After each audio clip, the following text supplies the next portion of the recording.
Hello, I'm here to talk about the Food Preparation and Nutrition GCSE. I thought I'd share what OCR say about their own GCSE first.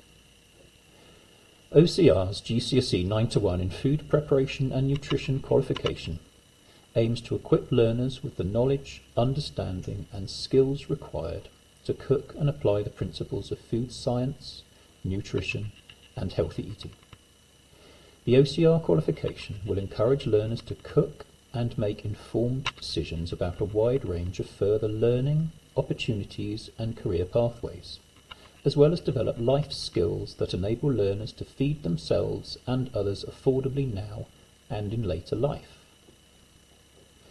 The heart of our qualification is the development of strong practical cookery skills and techniques, as well as a good understanding of nutrition. We believe that learners who learn to cook well are more likely to make better food choices and understand healthy eating. OCR learners will discover the essentials of food science, nutrition and how to cook. In addition to this, learners will understand the huge challenges that we face globally to supply the world with nutritious and safe food.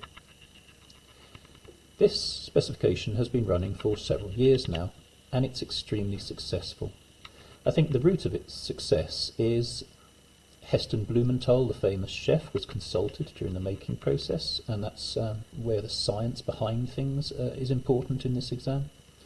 Also, an ex-teacher from Long Stratton High School was in fact part of the making of this course, and they've all done a marvellous job because it's arranged really nicely, logically, in a way that enables it to be taught really successfully, and also it's good fun and the students generally enjoy what they do.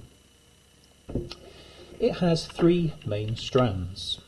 We have Food Preparation and Nutrition exam, which is an hour and a half, and that's worth 50% of the whole GCSE, and that's sat at the end of year 11.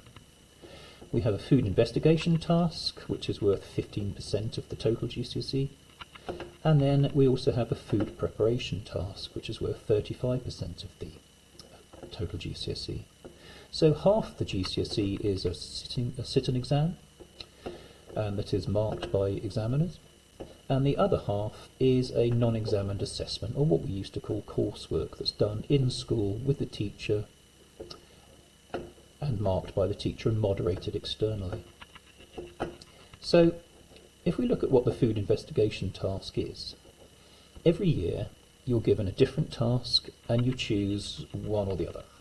So for example, the first one here, investigate, research and evaluate the working characteristics, functional and chemical properties of eggs.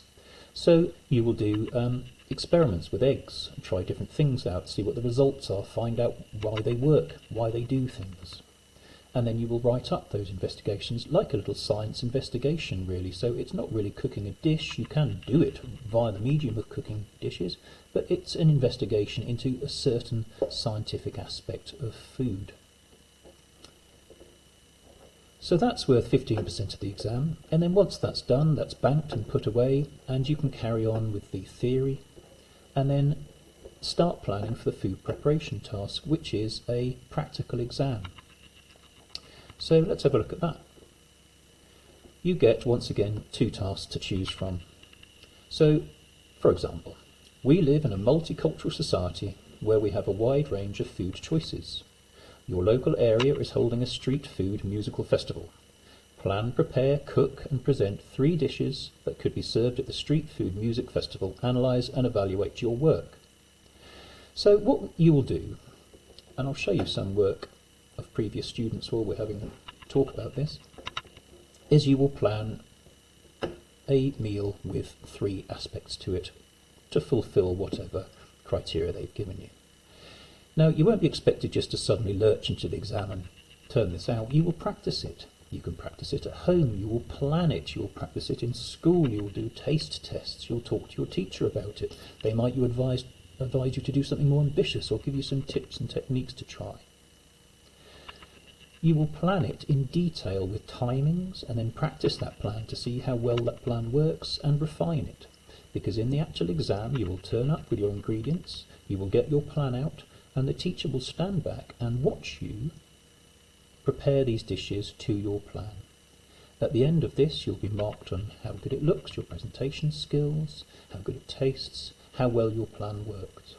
And looking at the past work from some of these students, you can see that they've had a fantastic time, they've put their all into it, and they really made some awe-inspiring work. This is a nice course, it works well, it's structured well, and it does get extremely good results. It's definitely worth thinking about. I hope that's helped in some way. Goodbye.